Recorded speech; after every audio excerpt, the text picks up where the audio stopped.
Are you ready? The Kornelia Stephanie Show. Wake up to love, your call to action. Join Kornelia as she empowers others to live heaven on earth. Kornelia teaches listeners how to be the authority over yourself, embracing your inner guru. Feel yourself uplifted into limitless expansion, integrating ease and grace in a changing world.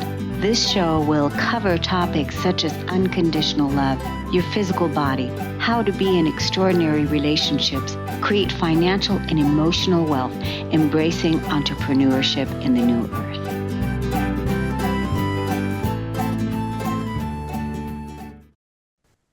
Happy Friday, everyone. Welcome to the Kornelia Stephanie Show. It's an honor and a pleasure to be with you. We have our stories of hope today, and I'm excited to introduce you to our first guest. Tina C. Hines. She's a fifth-generation healer, intuitive clairvoyant, and medium. She's certified as an international transformational specialist. She dedicates her life to guiding emotionally wounded women on transformative journeys towards self-love, self-care, and self-worth. Welcome to the show today, Tina. It is a pleasure to be here with you today, Kornelia. Thank you so much for having me. Oh my gosh, it's so wonderful to have you. And honestly, I have never had a person on the show, and I've done many of these, that has been a fifth generation healer, which right away makes me curious, because that gives me all kinds of curiosity, thoughts about, what that means. Why don't you tell me what that means? So fifth generation, I always like to share the story of how my gift revealed itself to me. Versus me finding it. Most people are on a journey searching for their purpose. Well, my purpose found me. I didn't find it. It started out as I was working through clinical depression. And at the same time of experiencing clinical depression, I was also going through an awakening. And I started seeing the spirits of my grandmothers around me. And it made me very uncomfortable initially. I had gotten a Reiki clearing from someone, and when we finished the meditation, I'm coming back to the space and I'm crying, and she's like, "What's wrong?" And I was like, "I saw my grandmother, and I don't know what the hell is going on." And so what was great was that she specialized in this, and she was able to share with me what I was experiencing. And then I started going to family members, asking them, had anyone had any type of metaphysical experiences. And everybody kept passing me. My mom's the oldest of 10, and everyone kept telling, "Go talk to this one, go talk to this one." And eventually they led me to my grandmother's niece, who's currently 92 years old. Her mother and my grandmother were sisters. And so I told her, I says, I really need to pick your brain. And she's like, "Why? What's going on?"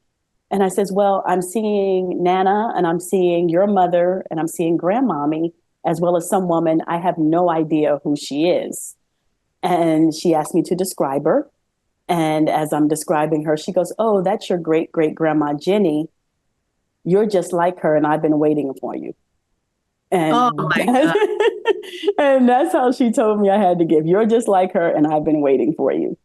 And she had a picture of our great great grandmother in her house, and she showed me the picture, and I'm like, "Yeah, that's the woman I've seen." And she started sharing different stories with me. My grandmother actually had dreams, and we have the pleasure, our family has the pleasure of having my grandmother's journals, and she wrote her dreams down. And what's so great with that is some of those dreams I remembered coming to fruition. And my aunts were like, "Well, there's no way you would remember that. You were too young." And I was like, "No." And I started giving them descriptive pieces of that dream that my grandmother had written down. So through our family unit, my mother, who is still alive, she has the gift of sight. My grandmother, again, she had their her sister could lay hands on people and heal them. Their mother had the gift of sight, and their grandmother had all the gifts, and I am lucky enough to have all the gifts. And so that's how it's fifth generation. What an honoring. Yes. What an honoring for you, and also an honoring for them, their legacy, and the journey that the gifts that they had. And I'm sure, over the course of time, a lot of the medicine, the gifts were meant to be suppressed and dumbed down and numbed Mm-hmm. down, held back.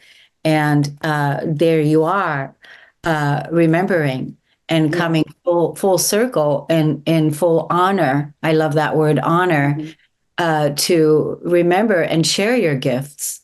Yes. It's always just so interesting as, when I talk to my cousin, and she always ends the conversation with, Tina, you can't stop.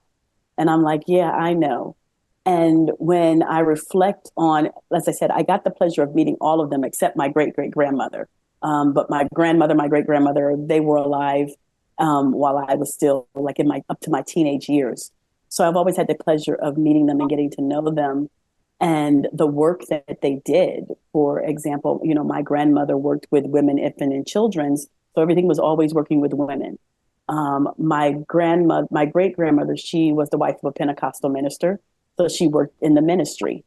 And so everybody had their role, but it always seemed to surround working with women. And so they laid the foundation of this work that I am currently doing. I didn't find out I had my gift till I was 40. So it's been 16 years. I'm 56 years old.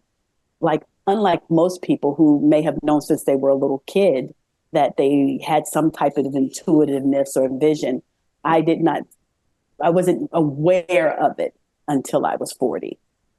Do you believe or feel, maybe know, that your depression was linked to that not having been revealed yet? Oh, most definitely. I always say that the depression was the way to get me quiet. A lot of times we are so busy, there's a lot of noise around us and within us. And spirit always identifies ways to get us quiet. And I feel that depression was what allowed me to stop and be able to have a different level of awareness. The trigger for the depression was my mom getting sick. I'm an only child, and she had suffered from a ruptured cerebral aneurysm. And so there were a lot of decisions that I had to make on her behalf during that time. And in the midst of taking care of her for a month and a half, I was so busy taking care of her that I forgot to take care of me. And so that's where the coming back home, because we lived in two different states, coming back home and just almost like checking out. And I went back into my same routine. And one day my boss asked me, she's like, Tina, are you okay? And the common normal thing that we always say is, I'm fine. Yep. We say, because we don't want to end up with the rest of the conversation if we say we aren't fine. Right. So I said, I'm fine. And I crossed the threshold of my office. I took 2 steps and I turned around and I looked at her and I says, I'm not fine. And it's taking every ounce of strength for me not to crawl under my desk in the fetal position and cry. Nice. That's real. Yeah. That's real. I had to be real with myself about it, about how I was feeling, and not feel like I had to suppress it and be okay for everybody. Yeah. And literally that's what I said to her. I was like, I don't want to be my mother's daughter. I don't want to be my son's mother. I don't want to be your assistant. I simply want to be. I just need to be. And I don't even know what be looks like in this moment, but I need to check out. And what was great was she created space for me to actually check out. And literally I had just come back, and within 2 weeks I was leaving again because I needed to go on my own journey of healing now that I have taken care of everybody else. And what was great is I have a tribe of phenomenal women who have always been around me to support me and help me, which allowed me to just step away and focus on myself and my healing. How did she respond when you said what you said, right? When you said what you said, how did she respond to you? Was she in shock, or How did she respond to that? I honestly don't feel that she was in shock. I don't know at what year. We were probably into our 8th year of working together. And Okay. by trade, she's a geriatrician. So she's a doctor, so she can sense when something is not right. Okay. And her response, she's always had this nurturing demeanor. And her response was, how can I best support you? And what do you need to do? Oh And my so God. again, I was honest with, I just need to step away. I says, I just can't process everything that I need to work through when I have to come back here and get back up to speed. And even when I was away taking care of my mother, I was still trying to take care of her in the job. And what was great was she paused me one day because I was calling in, checking in, making sure, because it's the CEO of the company. I wanted to make sure she was okay.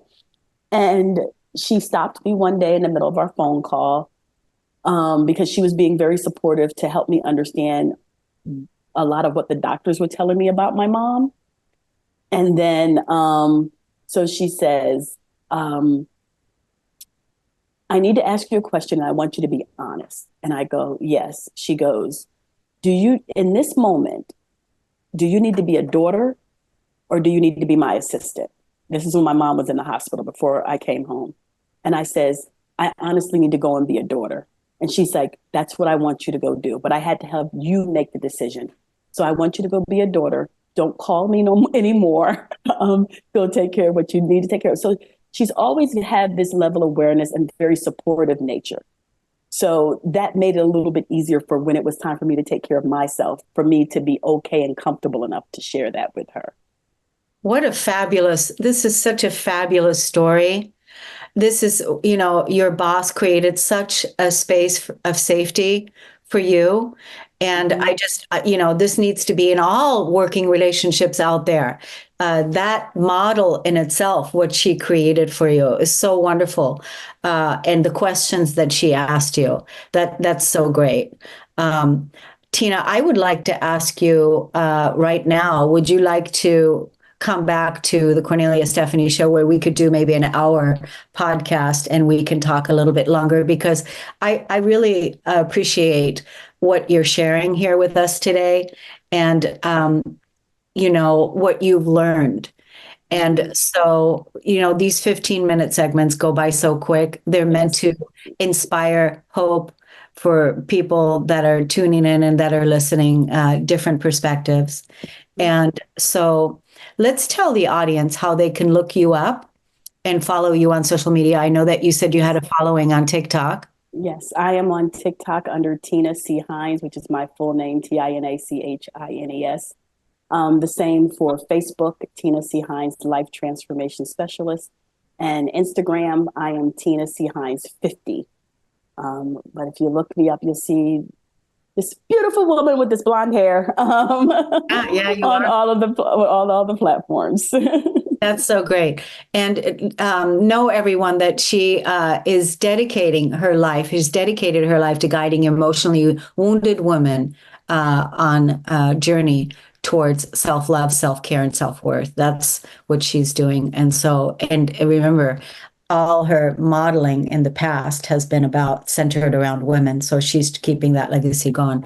And we appreciate that because it is women rising. It is the divine feminine rising. And so it's perfect. So any final words you want to say to the audience where they can find you one more time? You can find me again on all social media platforms under Tina C. Hines. And I just want to encourage you to lean into your greatness and start living your life unapologetically abundant. Amen. Amen. Okay. We're going to take a break on the Kornelia Stephanie show. We'll be right back.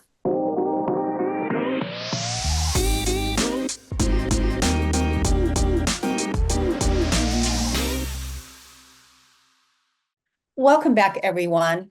Our next guest today is Stacey Johnson, LPCC. She is a dedicated, passionate clinical therapist and women's empowerment coach who's trained in mindfulness and emotional freedom techniques like tapping.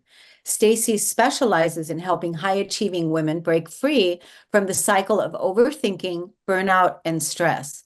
With a deep understanding of the unique challenges faced by ambitious women, she empowers her clients to reclaim their presence, enhance their well-being, and thrive both personally and professionally. Welcome to the show today, Stacey. Thank you, Kornelia. I'm so thankful to be here. It's awesome to have you. You know, the Yeah. first thought that comes to mind when I read about ambitious women, it makes me think of A-type personality women. Yes. Would you think that's true? Yes. Yes. Right. I do. Yeah. So A-type personality women are women that are just always, you know, do, go, go, go, go, go, go, do, and achieve, and forgetting about their womanhood. Yes, this is correct. And I also describe it as being on autopilot. They're just going every day and they don't take that moment to recognize their own selves. Mhm. And I also see, I was one of those women, not so long ago where I, just was continuously going and not recognizing the time that I needed for myself. And then I also started, arguing over the silliest things. Someone would ask me, what is for dinner tonight? And I would blow up, and so I was taking it out on the people that were closest to me. And that just wasn't working anymore. Yeah, because even like as you're talking about it right now, you know, because we have so much on the go. There's so many things to do. There's just a lot going on. Aside from, working two jobs, some people, family, elderly parents, aside from all those things. I'm finding for me personally right now, what's really important to me is my daily mundane life and how I want to live it. Mm-hmm. Right? How I want to live it and like what's important to me in with my values, and am I living my values, and am I being true to that, what it is that I want to create. Mm-hmm. Do you find that the ambitious women, they are far from that, and they are possibly running after an old program that this is what they should need to do because da da da da da da. Is that Yes. what it is? Mhm. Yes. Yes. And also I just see a lot of women overthinking. So yeah, those negative self-talk in regards to, I have to do X, Y, and Z because, especially with social media, that plays a play, like we're always comparing ourselves to other people. And so I see, women saying like they have to have like everything in place, because of, comparing themselves to others. And then, and then not knowing their own boundaries about saying no, like continuously saying, yes, I can do that.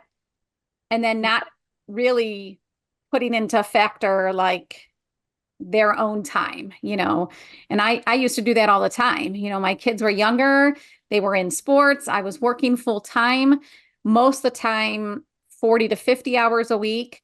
And, I would have someone say, hey, can you do this bake sale? Or can you do this? Sure, I can do that, and then getting irritated with myself and then yelling at people around me when I'm trying to fit in, baking a couple dozen of cookies after working an 8 or 9 hour day and getting home late from a baseball practice or whatever with my kids.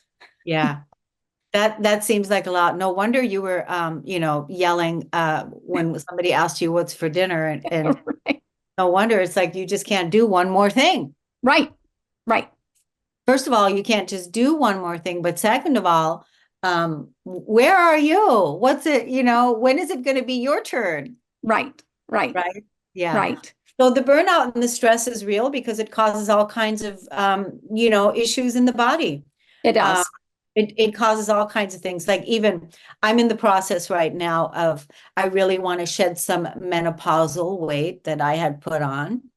And so I'm on my very strict walking I like my walking, and that's where it's also a way I connect with nature, and it's Yep. quiet. And I love that part, right? And so last night with all the fireworks going off, we live close to the tribal reservation there, and they firework all night long. So it really disrupts with my sleep. And so I wasn't happy about that. I only got 3 hours of sleep last night because of the Mm. fireworks all night long. Okay. Hmm. Because I know my body isn't going to lose weight Right. if I'm under stress, Right. Right. right? Exactly. Yep. Which is why you do the work that you do, because in order for women to really, again, go move into the abundance of their spirit and, create a wonderful life, you have to be able to release some of the old habits and patterns and all the things that sabotage you from, stress and burnout. Right. Right. Yes.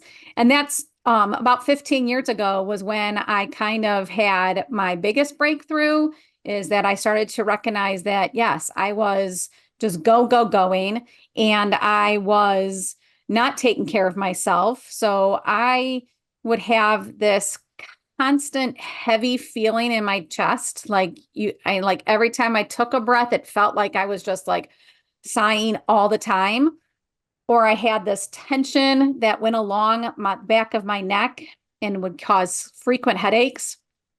And then I also started seeing that my younger girls at the time, they were young, they were not managing their stress well. So they were more irritable.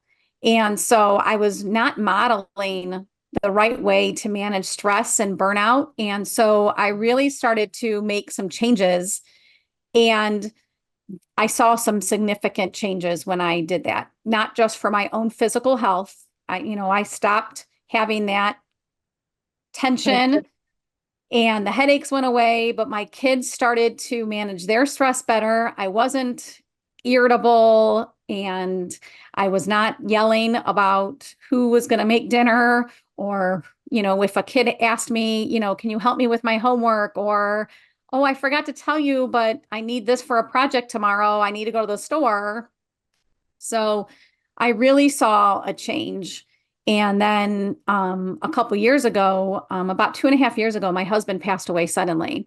Oh, First, I had my stepfather pass away, and then 3.5 weeks later, my husband passed away. So oh, my body experienced, I mean, it was this huge trauma, but because I had given myself the skills to manage stress, so many years ago, I was more resilient than I thought. And I was able to manage that stress pretty quickly. I was able to get back to work, manage my household by myself, and I didn't feel that burnout feeling that I did even 15 years ago, when I had a partner that could help me do some of the things that, that's I a had. great story. That's a great story. You built up a lot of strength and resilience over Mhm. over the years, and then when that big event happened, which is huge, you were able to really step in because you were part of it. When I say you, I don't mean the ambitious part of you, but the part of you that was neglected or abandoned. Mhm. Right. That's so good. And how old are your daughters today? Do you just have daughters or sons too? I have daughters. They are 22 and 20. 22 and 20. I love a lot of things you said, but what I really, really love is I cannot model to my children the proper way if I'm not living it myself. In so many words, you said that. And Mm-hmm. I think if all parents took that stand for the things that's important to them, whether it's self-care, no matter what it is, but that we model it. First, Right. we have to be that role model, because those children, they need an archetype to look at. What do I want to be like that? Right. Right. We've all said, "Oh, I don't want to be like my mother." Right. We've all said that, right? Right. There's those rare few people that can say, "Oh, I want to be just like my mother," because that it's a whole different thing. But most of us have said, "No, I don't want to. I don't want to be like that." Right. Right. So, and you've obviously seen the shift in your daughters, and they're doing well. Yes, they are. They've actually managed the trauma pretty well too. We've had some physical issues that we've had to deal with. One has migraines, and so we're working on some techniques to help her get through that because now she has started school as a full-time nursing student. So the stress from that and the trauma of her dad has been impactful for her, but she is managing pretty well. And then the other one started, she was a senior when her father passed away. So she started college and she's found her outlets with her sports and and yeah, they for the most part, they were pretty resilient as well. That's good. That's really good. I want to be able to tell the audience how they can look you up on social media. Where are you active, where people can find you? Facebook and Instagram at Stacey Johnson Coaching. And I have a website that's also Stacey Johnson Coaching. Yeah, it would be great, Stacey, to have you on in the future again for a longer conversation, Okay. where we go more in depth about different subjects. But we didn't touch on it, but your dad passing, your husband passing, that is a whole thing in itself, right? Right. Right, that's a whole thing. So I'd love to talk with you more about it. Okay. Yeah, That'd be that great. sounds great. I will have our beautiful Ashley message you, and she can set us up via email, and we Okay. can time. So, well, thank you, Thank Stacey, you. for coming on. We're going to take a break on the Kornelia Stephanie Show. We'll be right back.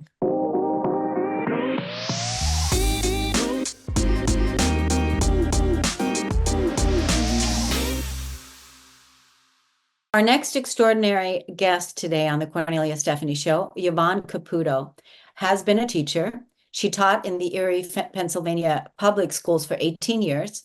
She's also been the vice president of human resources. This is important at a retirement community, a corporate trainer, and a consultant and a psychotherapist. She has a master's degree in education and clinical psychology. Her book, Flying with Dad, is a story about her relationship with her father through his telling of World War II stories. Her second book, Dying with Dad, shares how she and her dad had tough conversations about what he wanted in the end. She has always been a storyteller, and she has used stories to widen students' eyes and soften clients' pain. It's her stories that result in raves reviews as a presenter and as a speaker. Welcome to the show today, Yvonne Caputo. Thank you. It's great to be here. So it's so interesting. When I was reading your bio, intuitively right away, even before I asked you, what do you want to talk about today? What I wanted to talk about, I already asked you what you wanted to talk about. But what I wanted to talk about is I wanted to talk about what did your dad want in the end? That was my question. That was my question. So we can tie it together. You can give me mine at the end, but because Okay. I want you to be able to set it up for everyone, that what you said to me before we came live, of what you want to inspire people to do. And go ahead. What Dad wanted in the end was to be carried feet first out of his own home. And I knew that what Dad was saying to me is that would be on a gurney, that he would be taken out of his house after he had passed away. You mentioned my working in a retirement community, and that's how this all started. I was on an ethics committee, and we had a resident who was in end stages of dementia, could no longer speak for herself, needed some treatment, but the daughter thought that the treatment would not enhance her quality of life. And quality of life had been something that was legal in another state, but it wasn't legal in Pennsylvania. So it ended up that this case went to court, and the court provided a surrogate so that the treatment could be given to the resident. However, if the treatment didn't work, then the daughter could step in again and say, let mom go. When we did this, I was like, oh my God, I have a father. He's a brittle diabetic. I know he has a will, but does he have an advance directive? And that's the legal document that tells what somebody wants in the end. And it says who is going to be the healthcare agent who can speak for someone if they can no longer speak for themselves. Mm-hmm. So I called Dad on the phone and said, do you have this document? He said, no. I said, if I set it up for us with an attorney and I come back to Meadville, 6.5 hours across the state, will you go? And he said, sure. So we did it. And I felt pretty comfortable with that. But fast forward to finding a document called the 5 Wishes. And one evening in my office, I picked it up off my desk and I started reading, and I couldn't put it down because it asked questions that I had not even posed to Dad. How do you want to be remembered? What did he want his children to know? What kind of a funeral did he want? How comfortable did he want to be in the end? And I knew, okay, we had the legal document, but I needed to go back to Dad with this new document and start that with him too. Now I have to let your audience know he was a little gruff around the edges. Mm-hmm. So I have one question. I don't like to interrupt because I totally want you to be in your flow. But one question is the 5 Wishes. Where did that come from? It comes from the 5 Wishes organization. Okay. It's a pamphlet that your audience can order. And Okay. it's $5. Okay. So going back to Dad and gruff around the edges, getting him to sit down and do something like this again, there was trepidation. Mm-hmm. But Yeah. I drove back. He was in the hospital at the time. I walked in the room and he was in a good mood. And I said, can I go over something else with you? And he said, sure. So he pulled his legs off the bed, patted the seat beside him. There was my father's warmth. We had the tray table and we sat down and we started to talk. And the way the 5 Wishes is set up is they have a major question, and then underneath the major question, they'll ask some very specific kinds of things. So with the specific kinds of things, Dad, what do you want for a funeral? Dad was Roman Catholic. I want a high mass. I want your husband to sing. I want the Ave Maria. I want the Lord's Prayer. And I want, I'm going to stall on this, Amazing Grace. Okay. Mm-hmm. And by the way, you will sing. And then he said, and you know that thing where people stand up in a service and they say all these kinds of things about you? I don't want that. Because if people haven't said it to me to my face, then they damn well better not say it at my funeral. My father. Right? So question by question by question, we went over this. How do you want to be remembered? For my work with the Red Cross. Well, what about your service during the World War? And he said, well, that too. What do you want us kids to know? He said, I want you to know that I loved you. I didn't always show it, but it was always there. So at the end of about 45 minutes, I walked out and got 2 people who would come in and witness my dad's signature. And there it was. So fast forward, Dad's in the hospital again.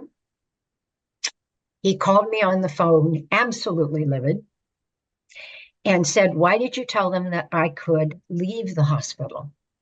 I said, I told them you could go if you were ready, but it doesn't sound like you're ready, Dad. And then His voice softened and he said, Yvonne, will you come home? I'm scared. Oh, I said, I will be there in the morning. I can't come tonight. So I made arrangements for somebody to come and spend the night with him so he wouldn't be alone. I got there at about 4 o'clock in the afternoon, and Cornelia, 2 hours later, he was gone. And it went exactly the way he wanted it. We found him face down in his bedroom. Not being a nurse and not knowing, I called emergency services. We got him out to the foot of the bed. The EMT said, it's not looking good. I said, then stop working on him. I showed them the 5 wishes. They said it was too old. I no longer believe that's true. So I called the hospital and said, you've got a do not resuscitate order for Dad. They're bringing him in. Grace stepped in, and the emergency room doctor called and said, you can stop working on him. So I laid down beside him, put my left arm over his chest, had my head on his shoulder, and I talked to him. I told him I loved him. I told him he was going to be with my mother, and he had wanted that for some time. And then, Cornelia, I did the glue. I said the Lord's Prayer in his ear, and he was gone. Now, if you can imagine, EMTs put him on the gurney, take him outside. This is northwestern Pennsylvania. It's January. The snow is coming down 1 inch an hour. They set the gurney down by the ambulance. They had to take him in to pronounce. The doors of the ambulance were open, and the light was shining on my father's face. And it was this soft, sweet smile. Mm-hmm. And I went, yes. The EMTs looked at me like I'd lost any brain I might have had. And I said to them, thank you. Dad's wish was feet first out of his own home. And that's what you've done. Now, I'll tell your audience, do I grieve? Absolutely. Are there times when I miss him? I would like to make him one more pot roast dinner and then ask him all of the questions that I didn't get to ask him for the first book. However, what I experienced with my father that I've not experienced with the loss of others, my brother and my mother included, was a sacred joy. So if I look at my dad's picture, or if I see my dad, or think about my dad rather, this joy is also a part. It's the paradoxical side of the sorrow. But for other people, if they could experience that sacred joy when they've lost a loved one, that's my passion. I'm with you on the movement. It's a movement. It's an educational way. It's a new way in moving forward. It's an honoring of our life, our legacy, our ancestors, our mothers, fathers that you know, we're outliving and saying goodbye to. So it's important.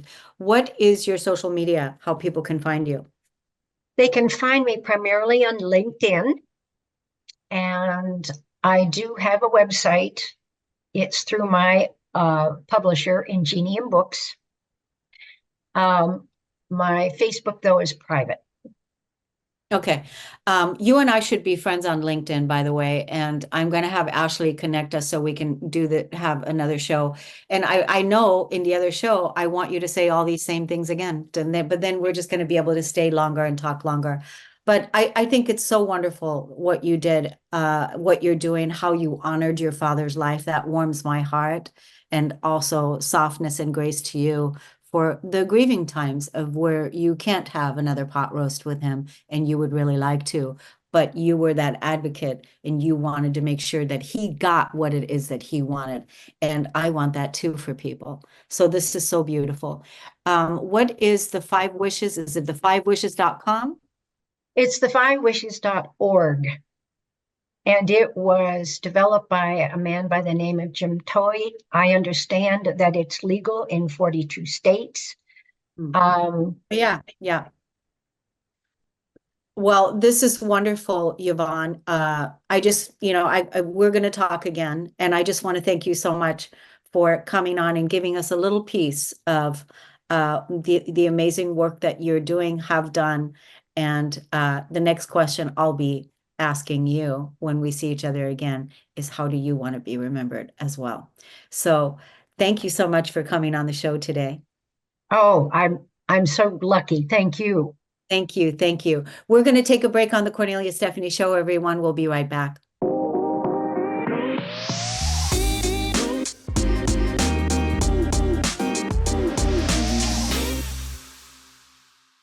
What a rich show today, everyone. Oh my God, I am bouncing in my seat. Chrystal Cuellar, she is a sober coach on a mission to empower Christian women to embrace sobriety and unlock their true purpose. Can you imagine what it would look like to be totally sober humans? That is a really awesome subject to contemplate. Chrystal says, having triumphed over her own battles with binge drinking, God has led her to help others find freedom too. Through that approach, she approaches this through a biblical and practical approach so women can break free for good. Welcome to the show today, Chrystal. Yes, thank you so much. I'm excited to be here. Wow. So I asked you what you want to highlight today and what is it that you really want to zero in on? And you said? Living alcohol free and really developing a sober mind. So do you find that, because I know that you are a Christian woman. Yes. And do you find that Christian women are not sober? Yes. Yeah. And I feel like a lot of the times we can think that Christian women actually don't have trouble with alcohol. I feel like that's kind of just a lie that a lot of people believe. And truly, I mean, obviously, I'm a Christian and I was struggling with binge drinking. And so I do see that a lot in the church and within Christian women. And I feel like a lot of women are struggling, especially in the Christian world, because they may feel like they have to be, put up this certain facade or to quote unquote be perfect. Yeah, I think that was a key. I just want to make this acknowledgement that our Christian women, struggling with drinking. And I think that for you with this work that you're doing is to really call it out, to call it out and to really put it there, because there's probably a lot more than we know. And if you really want to support those women, because you are the messenger. Right. Right? You are the messenger and you're being called to be fierce with your love, right? To be fierce with your message. And sometimes it's not the things that we like to hear, right? Right. Absolutely. Why do you think this is so hard for, women to let go of?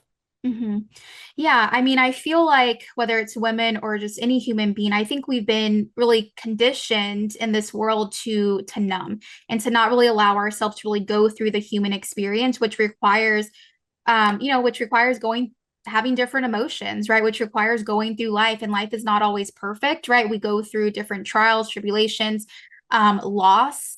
Right. And so, what I really do in my coaching, that it really is a big part, is just learning how to navigate your emotions and navigate your triggers and really learning how to go through that human experience again without numbing. But I feel like that's been so ingrained in our brains that we just need a numb, or we just need a pill, or whatever that may be, alcohol, to just get through life. And that's just not the truth. Yeah. So you're a sober coach. So give me, prior to you being a sober coach, you were not a sober coach. Right. So what was your life looking like at that time before you were a sober coach? Like, give me the rundown. Yeah, just in a nutshell, I had alcohol in my life for probably over 10 years, and I was never physically addicted to alcohol, but I did get really close. I was more so, what people would say in the gray area drinking space, or more so a binge drinker. So I could go months without drinking, but when I did drink, I would always overdo it. And I would repeat that over and over again. So I would go through different cycles, and it really started to affect then my mental health, where I was having what you would call, anxiety. I started to experience a lot of, depression, and just really that internal battle that was like, okay, well, you're living under your potential. I think that was the biggest thing. And then once I really found my relationship with Christ, I started to have that deep conviction that I was just living under my potential and not really allowing myself to walk fully in freedom. Yeah. And so since you discovered that, that you, like you said, you could go months and then all of a sudden you would binge, and then you'd have to be in that for a while and clear through that and detox that. And then coming back to the purity of what it is that you really want to live. And like you said, in your, in the image of Christ, in the likeness of Christ, in that way. So, how is it going? How long now have you been doing this? Yeah, so I've been in the coaching industry for about 7. I've been sober coaching for about 4 years. And then I've been alcohol free for over 5 years. I think it's going on 6 now. I kind of lost count there, but yeah, so I've been in the game for a minute. Yeah. So how has the success been for the women that you've coached? What's the results? Yeah, no, it's been really amazing. And it's honestly such an honor to be walking these women through not only living alcohol free, but also, coaching them and mentoring them even just beyond the bottle, right? Because once we let go of the things that are hindering us, the counterfeit identities, the things that we are using to numb, we then get to fully step into our true identity in Christ and really our true authentic self, which opens up the door for purpose and our calling and just really doing the mission that we are called to do individually on this earth. So Yeah, that's great. Where do you see, like, how do people get in contact with you? Is it, they're going to see you on social media, they're going to book an appointment, and then you guys have a discovery call, and is that how it's done? Yeah, so all of my clients are online. And so typically I do have a free community. So a lot of people will kind of dive into that first on Facebook. And then we will set up typically a free sober strategy call just so we can kind of get to know each other and make sure we're a great fit for each other. And then we'll kind of move on from there, which typically leads to my 12-week mentorship. That's pretty popular, that a lot of people start on, that helps build that foundation in sobriety and also, living, through the lens of Christ. Nice. Yeah. So I like that you have that free community, and that you're, where people can just really experience it. And then also the 12-week program. Yes. And so do you have a good success rate with people that have gone that are growing with you in this new movement? Yeah, absolutely. I would say I have a pretty good success rate. And I think one of the reasons is that we look through a different lens. And so we don't just focus just on counting days or, even just labels. We really focus on building a fruitful life. And like I said, doing it through the lens of Christ, and really focusing on life-giving habits. So essentially building that life that people want while simultaneously living that alcohol-free lifestyle. Yeah. So basically it's living an alcohol-free life. Is it just alcohol, or is it other things too? So they start off typically just being alcohol free, but as we work together, there are typically other idols, other, things that people want to get rid of, even if it's just something as small as, an unhealthy relationship with food, because typically that behavior will transfer to something else if we don't get to the root of it. Good job. Yeah, I love it. I think it's great. I think it's a wonderful way to live. And lots of different things are going through my mind, but we are running out of time. We're going to be talking further because I want to go deeper into it. Let's tell the audience how they can find you on social media, like where are all the places, and your website. Yes, absolutely. So the best place would be on Facebook in my free community. It's called the Kingdom Alliance Community. And also, I would say my email would be the best place if you want to set up a sober strategy call, which is my last name, Cuellar, first name CHRYSTAL @gmail. Excellent. Let's see. Yeah, so we've got all that. And then I just want to let you know, Chrystal, is that when you're looking at the replay for people to watch this show, they're going to be able to click that same link that you have, just so you know. Perfect. Okay. Awesome. All right. Thank you so much. Audience, I want to thank you so much, everyone, for listening and tuning in. I just feel so inspired by all our guests today. It was just incredible leadership by in women in their field of expertise, what they're really excited about. So I hope that it served you, and I hope you're doing well. And we'll see you again next week, everyone. Take good care. Bye-bye. Thank you. You've been listening to the Kornelia Stephanie Show, Wake Up to Love, your call to action. Tune in each week on Transformation Talk Radio. Kornelia's joy is to engage others in practical ways, showing us how to live in the new earth in harmony with our true nature. For more information on Kornelia and her extraordinary work, or to listen to past shows, go to her website at korneliastephanie.com.